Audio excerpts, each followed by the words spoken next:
បើសិនជាប្តីហើយនឹងប្រពន្ធស្រឡាញ់គ្នាដោយការលះបង់ដល់គ្នាចឹងប្តីប្រពន្ធអាចឆ្លោះគ្នាបានអ្នកនរនេះយល់ទេបើអ្នកហ៊ានតែធ្វើបានដូច្នោះស្រឡាញ់គ្នាទៅវិញទៅមកដូច្នោះធានាថាច្បាប់មុនកុំលួចកុំប្លន់កុំអីទាំងអស់ហ្នឹងអ្នកទាំងអស់នេះអត់អាចធ្វើបានតែម្ដងអ្នកនរនេះយល់ទេ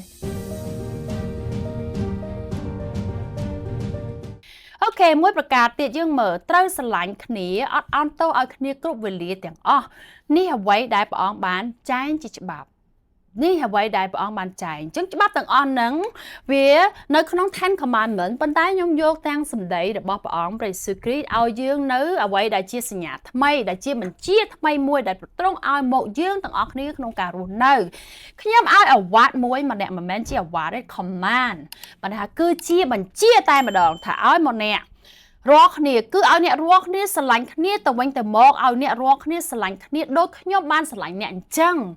ពាក្យថាស្រឡាញ់មួយម៉ាត់ដែលព្រះអង្គបញ្ជាឲ្យយើងស្រឡាញ់គ្នានេះគឺស្រឡាញ់បែបទ្រង់គឺស្រឡាញ់បែប agape គឺជាសេចក្តីស្រឡាញ់ដែលលះបង់ដែលចោះចូលដែលដាក់ខ្លួនចឹងបើសិនជាប្តីហើយនឹងប្រពន្ធស្រឡាញ់គ្នាដោយការលះបង់ដល់គ្នាចឹងប្តីប្រពន្ធអាចឆ្លោះគ្នាបានអ្នកនរនេះយល់ទេប្តីនឹងដាក់ខ្លួនចោះស្រឡាញ់ប្រពន្ធឲ្យអស់ពីចិត្តទោះជាប្រពន្ធធ្វើខុសក៏អត់អន់ទោសឲ្យនាងដែរទោះជាប្រពន្ធមានចរិតបែបមិនក៏ដោយក៏ប្តីដាក់ខ្លួនចោះនឹងបំរើដែរបើបែបដូច្នោះអាចឆ្លោះគ្នាបានទេអត់អាចទេហើយប្រពន្ធក៏ដូច្នោះដែរបើស្រឡាញ់ប្តីបើប្រើពាក្យមួយថា agape ដាក់ខ្លួនចោះដាក់ឆន្ទៈខ្លួនឯងចោះមិនក៏អត់កតោមខ្លួនឯងឡើងនៅក្នុងផ្ទះគ្រប់ប្រតិបត្តិប្តីចឹងប្រពន្ធក៏ស្រឡាញ់ប្តីអត់អាចមានរឿងឆ្លោះគ្នានៅក្នុងជីវិតប្តីប្រពន្ធនៅក្នុងផ្ទះបានឡើយអ្នកនរនេះយល់ទេដូចគ្នាជាមួយនឹងកូន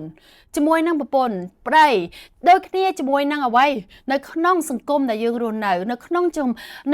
រង្វង់មិត្តភ័ក្តិដែលយើងកំពុងតែសេពគប់នៅក្នុងសង្គមដែលយើងទៅនៅក្នុងសហគមន៍នៅក្នុងប្រទេសដែលយើងកំពុងរស់នៅបើយើង apply បើយើងយក agape ដែលជាច្បាប់របស់ព្រះជាម្ចាស់យកមកអនុវត្តយើងអាចឆ្លោះគ្នាបានទេចាគ្រប់គ្នា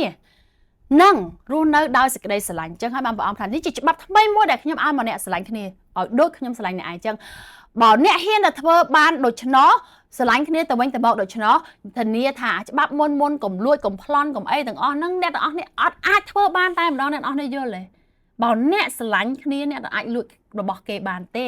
បើអ្នកស្រឡាញ់គ្នាអ្នកអាចទៅផិតក្បត់ប្រពន្ធគេបានទេអ្នកទាំងអស់នេះយល់ទេអត់អាចទៅធ្វើអំពើអីប្រេះផ្ដាស់បានទេបើអ្នកស្រឡាញ់គ្នាអ្នកទាំងអស់នេះអត់អាចទៅមានអំពើមួយបើថាចំណែនលោភលន់ចង់បានរបស់គេធ្វើអត់កើតហើយក៏មិនអាចទៅខឹងសម្រាប់គេបានដែរបើអ្នកស្រឡាញ់គ្នាឃើញច្បាប់របស់ព្រះជាម្ចាស់តែថ្មីដែលឲ្យមកយើងហ្នឹងវាគ្របដណ្ដប់ទៅលើអ្វីៗទាំងអស់ហេបើអ្នកស្រឡាញ់គ្នាដូចដែលព្រះអង្គស្រឡាញ់យើងទាំងអស់គ្នាអ្នកនឹងស្រឡាញ់ព្រះជាម្ចាស់កោតខ្លាចដល់ព្រះហើយអ្នកគ្រប់ប្រតិបត្តិនៅច្បាប់របស់ព្រះជាម្ចាស់ធានាថាអ្នកលែងរូបថ្វាយបង្គំរូបសំណាកហើយលែងមានអ្វីដែលសំខាន់ជាងព្រះជាម្ចាស់ហើយអញ្ចឹងអ្វីនឹងមានភាពសុខសាន្តទាំងអស់អ្វីនឹងងាកទៅរកលំនាំនៃនគរមួយដែលព្រះជាម្ចាស់ចង់ឲ្យបានហើយពេលនោះវប្បធម៌របស់ឋានសួគ៌គ្របដណ្ដប់ទាំងមូលនៅលើផែនដីនេះអ្វីដែលព្រះអង្គចង់បានអូខេច្បាប់របស់ព្រះជាម្ចាស់គឺយើងនាំឲ្យយើងមានសេចក្តីសុខហើយរស់នៅយ៉ាងដូច្នោះអូខេមួយទៀតដែលខ្ញុំសង្កេតឃើញនៅក្នុងចិត្តមនុស្សជាច្រើនគឺច្បាប់របស់ព្រះឲ្យស្រឡាញ់គ្នាទៅវិញទៅមកកុំឲ្យយើងមានការគុំគួននឹងគ្នាអ្នកទាំងអស់គ្នាមើលមែនតើអូខេនៅពេលដែលអ្នកអត់អន់ទោសឲ្យមិនអត់អន់ទោសឲ្យគេទៅវិញទៅមកអ្នកទាំងអស់គ្នាកំពុងតែចងឬក៏បើន័យថាដាក់អន្ទាក់នៅក្នុងចិត្តរបស់អ្នកទាំងអស់គ្នាអត់មានសេរីភាពទេអញ្ចឹងព្រះអង្គប្រាប់ថាម៉េចព្រះអង្គប្រាប់ថាបើមិនជាបងប្អូនរបស់អ្នកឬក៏ប្តីឬក៏ប្រពន្ធអ្នកណាមួយក៏ដោយបានធ្វើខុសនឹងអ្នកអត់អន់ទោសឲ្យគេទៅហើយពេត្រុសក៏បានសួរថាតើយើងត្រូវអន់ទោសអត់អន់ទោសឲ្យគេប្រមាណដងបើគេមិនសុំទោសពីយើងហើយពេត្រុសថាអត់ទោសឲ្យគេ7ដងឬព្រះអង្គថាអត់អន់ទោសឲ្យគេ77ដងគុណនឹងបើន័យថា70ដងគុណនឹង7ដងទៅអញ្ចឹងវាចូលទៅដល់ប្រមាណ490ដងហើយនេះអ្វីដែល King James Version បានសរសេរគឺ70 times 7បានន័យថា7គុណនឹង70ដងហើយបើសិនជានៅក្នុងគម្ពីរខ្លះគេបានចែងថា77ដងប៉ុន្តែ anyway 7នៅក្នុងភាសាហេប្រឺមានន័យថាឥតខ្ចោះគឺជា ទស្សនៈមួយនៃភាពឥតខ្ចោះបានន័យថាបន្តអត់ទោសឲ្យគេរហូតទៅឲ្យតែគេមកសុំទោសអត់ទោសឲ្យគេទៅបើគេធ្វើខុសនឹងយើងអត់ទោសឲ្យគេឲ្យហើយទៅអត់ចាំបាច់គេមកសុំទោសនឹងយើងទេធ្វើដូច្នោះអ្នកនឹងត្រូវជាមួយព្រះជាម្ចាស់ជានិច្ចតែម្ដងដូច្នោះសំដែងថាអ្នកស្រឡាញ់អ្នកនៅជុំវិញខ្លួនអ្នកអ្នកនរអស់នេះយល់ទេចឹងហើយបានកន្លងមកយើងឃើញនៅក្នុងសង្គមដែលយើងរស់នៅមនុស្សជាច្រើនរស់នៅមានទុក្ខនៅមានការលំបាកនៅមានចិត្តសង្វេគនៅមានចិត្តនឹងសង្រែកហើយនៅមានចិត្តបានន័យថាអត់មានសេចក្តីសុខណាដោយសារអីភាពមិនអត់អន់ទោសឲ្យគេមិនអត់អន់ទោសឲ្យខ្លួនឯងធ្លាប់ធ្វើខុសនៅក្នុងអតីតកាលមិនអត់អន់ទោសឲ្យមិត្តភ័ក្តិមិនអត់អន់ទោសឲ្យឪពុកម្ដាយមិនអត់អន់ទោសឲ្យប្តីឬក៏ប្រពន្ធចងទុកជាគំនុំនៅក្នុងចិត្តបើសិនជាអ្នកធ្វើដូច្នោះអ្នកខុសច្បាប់នឹងខុសនឹងច្បាប់ព្រះជាម្ចាស់ហើយបើសិនជាអ្នកបន្តធ្វើដូច្នោះអ្នកអាចស្រឡាញ់អ្នកជុំវិញបានទេបើអ្នកធ្វើបន្តធ្វើដូច្នោះអ្នកអាចមានអាកាពេលលើទេអញ្ចឹងរឿងនឹងចលាចលហើយកុំរំពឹងណាថាអ្នកនឹងអធិដ្ឋានទៅកាន់ព្រះជាម្ចាស់ឲ្យព្រះអង្គស្ដាប់ឮកុំរំពឹងឲ្យសោះបើអ្នកនៅតែមានចិត្តមិនអត់អន់ទោសឲ្យព្រះអង្គថាព្រះអង្គមិនស្ដាប់ឮទាំងអស់តែម្ដងយើងនឹងជួបគ្នាសប្តាហ៍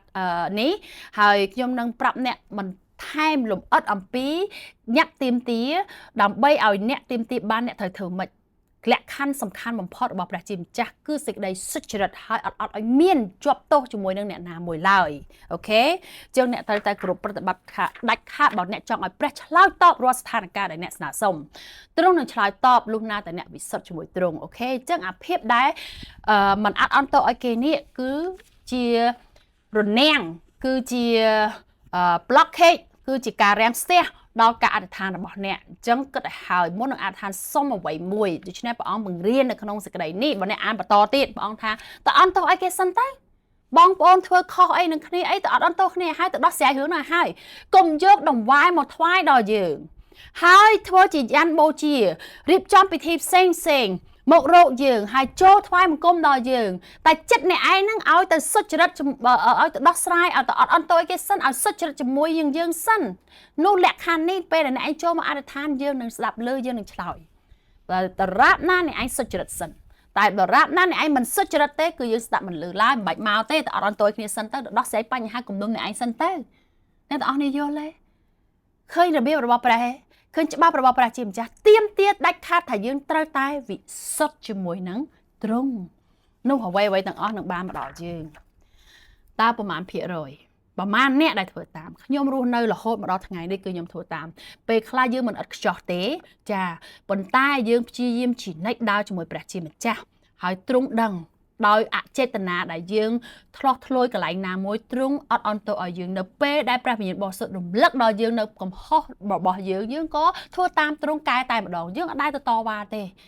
ដូច្នេះហើយបានទ្រង់លាតត្រដាងនៅអ្វីទាំងអស់មកដល់ខ្ញុំហើយក៏ទ្រង់ឲ្យមកជាបេសកកម្មជាបញ្ជាតែម្ដងខ្ញុំនៅក្នុងការបង្រៀនអំពីនគរព្រះហើយនឹងច្បាប់របស់ទ្រង់ចាហើយខ្ញុំសង្ឃឹមថាអ្នកទាំងអស់នេះបានទទួលប្រពោលនៅក្នុងថ្ងៃនេះចាអំពីច្បាប់នេះប្រកាន់ខ្ជាប់ខ្ជួនគ្រប់គ្នាតែម្ដងមិនថាអ្នកចេះអ្នកដែលទៅជឿព្រះអង្គថ្មីចូលមករស់នៅក្នុងនគរព្រះអង្គទេមិនថាអ្នកបានរស់នៅក្នុងនគរព្រះអង្គយូរប៉ុណ្ណាទេអ្នកអាចបំភ្លេចច្បាប់នៃប្រការណាមួយទេគឺត្រូវតែប្រតិបត្តិដាច់ខាតនៅច្បាប់ទាំងអស់នេះចានៅមានច្បាប់ផ្សេងទៀតចាយើងជួបគ្នាលើក្រោយនឹងមានច្បាប់តាក់ទងជាមួយសុខភាពតាក់ទងជាមួយអនាម័យតាក់ទងជាមួយការហូបចុកតាក់ទងជាមួយនឹងដង្វាយច្បាប់រីករាយច្បាប់រីកចម្រើនច្បាប់អំពាវ